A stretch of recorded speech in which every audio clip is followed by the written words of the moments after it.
Okey, ada berapa jenis hidayah? Ada 3 jenis hidayah.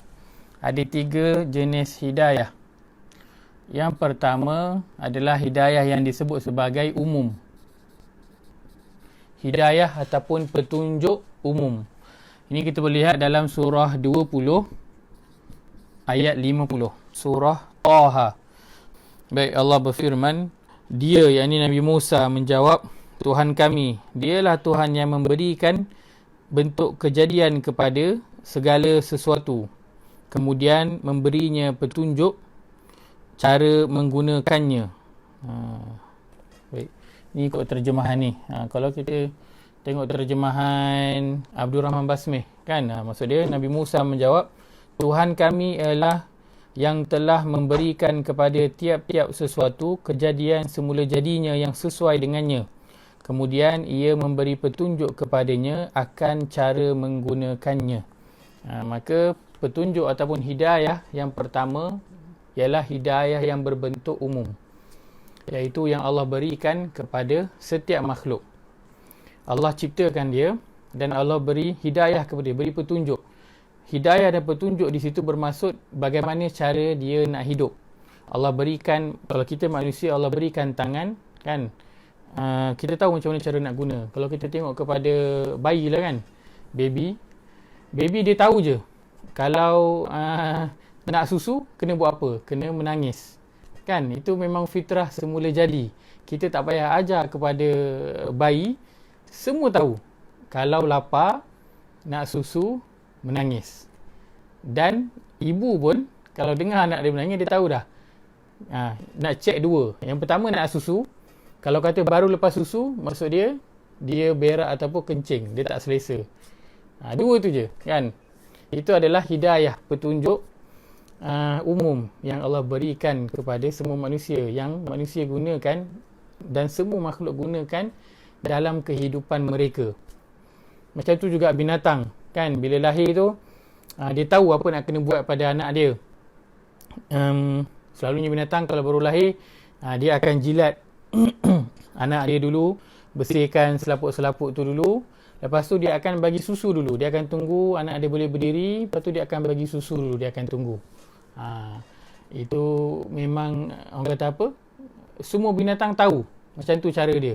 Walaupun dia baru kali pertama dia beranak, kan, sebelum tu dia punya mak dia tak pernah ajar pun dia macam mana kalau lahirkan anak-anak kena buat apa. Tapi semua itu adalah hidayah yang Allah berikan kepada setiap makhluk. Dia tahu apa benda nak buat secara semula jadinya. Tahu dah semua benda. Itu adalah jenis yang pertama, iaitu hidayah berbentuk umum yang diberikan kepada setiap makhluk.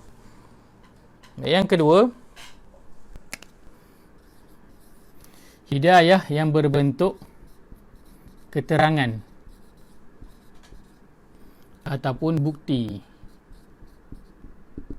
Ini boleh kita lihat dalam surah 41 ayat 17. Surah Fussilat, Allah berfirman, dan adapun kaum Samud, mereka telah kami beri petunjuk, tetapi mereka lebih menyukai kebutaan, yakni kesesatan, daripada petunjuk itu. Maka mereka disambar petir sebagai azab yang menghinakan, disebabkan apa yang telah mereka kerjakan. Maka dalam ayat ini, apa yang Allah nak beritahu, ini adalah bentuk yang kedua, jenis yang kedua bagi hidayah, iaitu apa? Hidayah berbentuk keterangan. Macam contohnya kaum Samud, Allah dah bagi tahu dah apakah cara beragama, cara hidup yang betul, iaitu mengesakan Allah, tidak menyekutukan Allah dengan benda yang lain, mengabdikan diri hanya kepada Allah, menyembah hanya kepada Allah, meminta pertolongan hanya kepada Allah, tidak meminum arak, menjauhi zina dan sebagainya. Allah dah beritahu keterangan itu dan telah hantarkan bukti, iaitu dengan mengutus Rasul dan juga kitab. Itu maksud bagi yang kedua. Tetapi mereka itu memilih apa? Memilih kesesatan daripada petunjuk. Senang cerita, hidayah bentuk yang kedua ini ialah apa? Kita ajarkan dia. Apa yang kita ajarkan dia. Contoh,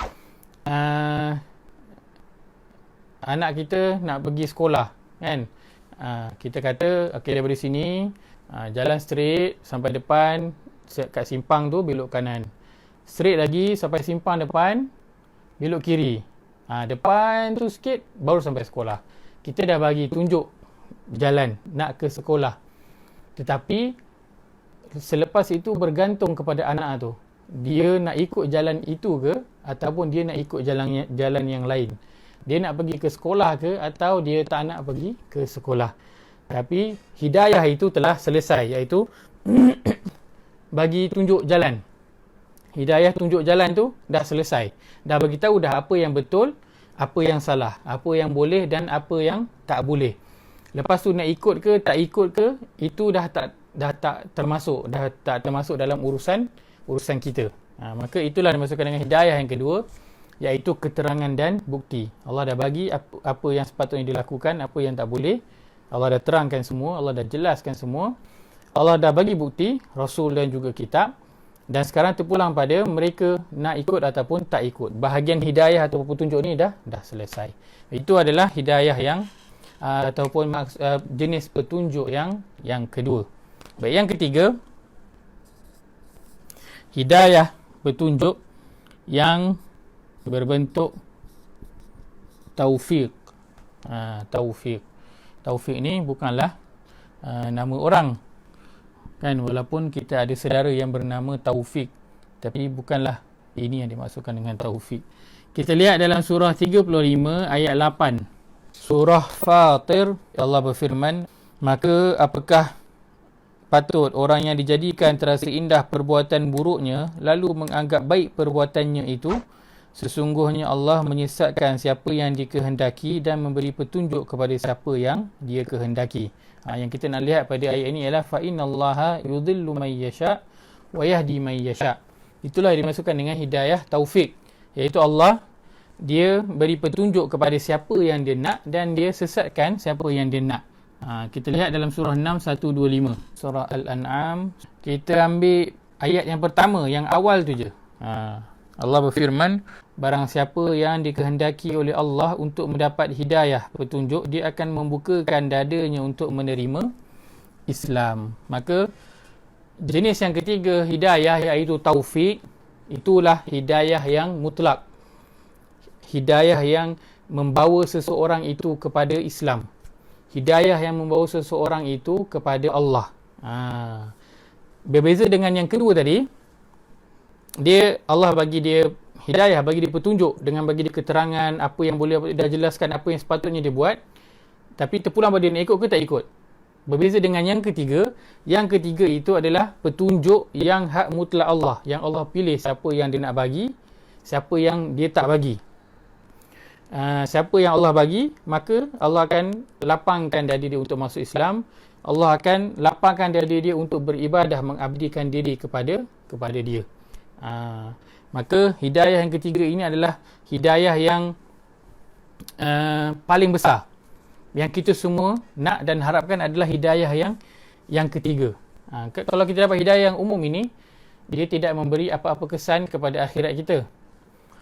Hidayah yang kedua ni, kan, kalau kata kita dapat tapi kita tak ikut, maka dia akan memberi kesan yang buruk kepada kita. Kan, dia umpama cikgu dah bagi tahu minggu depan nak exam, cikgu dah bagi tahu bab apa yang masuk, kita tak study, lepas tu gagal. So Allah dah bagi bukti, Allah dah beritahu apa yang boleh tak boleh, kita tak nak ikut, buat ikut suka kita, lalu mati masuk neraka. Maka hidayah yang paling kita harapkan adalah hidayah yang ketiga, iaitu taufik, iaitu berbentuk bimbingan daripada Allah. Allah sendiri yang bimbing kita. Allah sendiri yang bagi petunjuk, yang bawa kita untuk kepada Allah.